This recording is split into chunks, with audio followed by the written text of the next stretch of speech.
L'édito politique, comme chaque mardi matin, c'est avec vous, Lydia Guirousse. Bonjour Lydia. Bonjour Patrick et bonjour à tous. Alors, après 3 mois de discussion, il y a des citoyens, 184 très précisément, de la Convention citoyenne qui ont voté très largement en faveur d'une évolution de la loi pour l'aide active à mourir. Il y avait eu la même chose avec des citoyens sur le climat.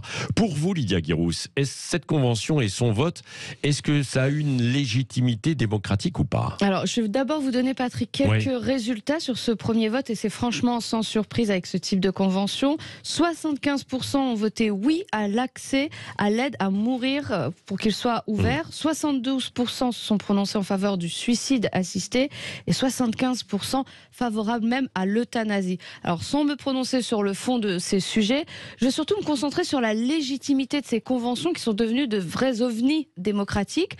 Je vais vous rappeler l'historique. Elles sont nées après la crise des Gilets jaunes et après le roadshow nommé Grand Débat d'Emmanuel Macron.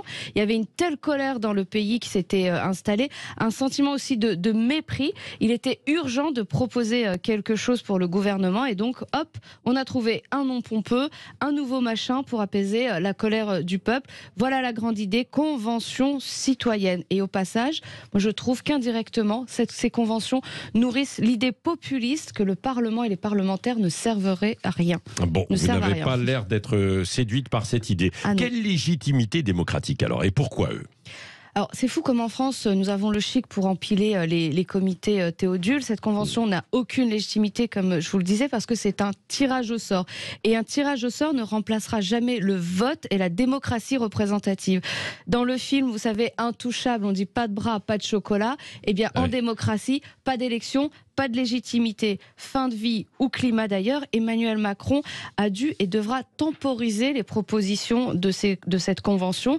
Et il est inutile d'imaginer que ce type de sujet peut faire l'objet d'un référendum. C'est bien trop inflammable et la France n'a pas besoin de ça en ce moment. Oui. Au fond, il n'y a pas une volonté de mépriser le travail des parlementaires ?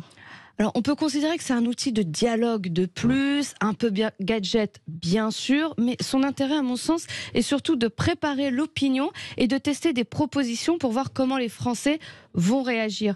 Elisabeth Borne a déjà dit qu'elle soumettrait sans doute ces questions au Parlement, mais tout ne sera pas retenu, a-t-elle prévenu, comme pour désamorcer, déminer déjà les psychodrames des participants qui s'imaginent pour certains législateurs. Rappelez-vous la Convention sur le climat.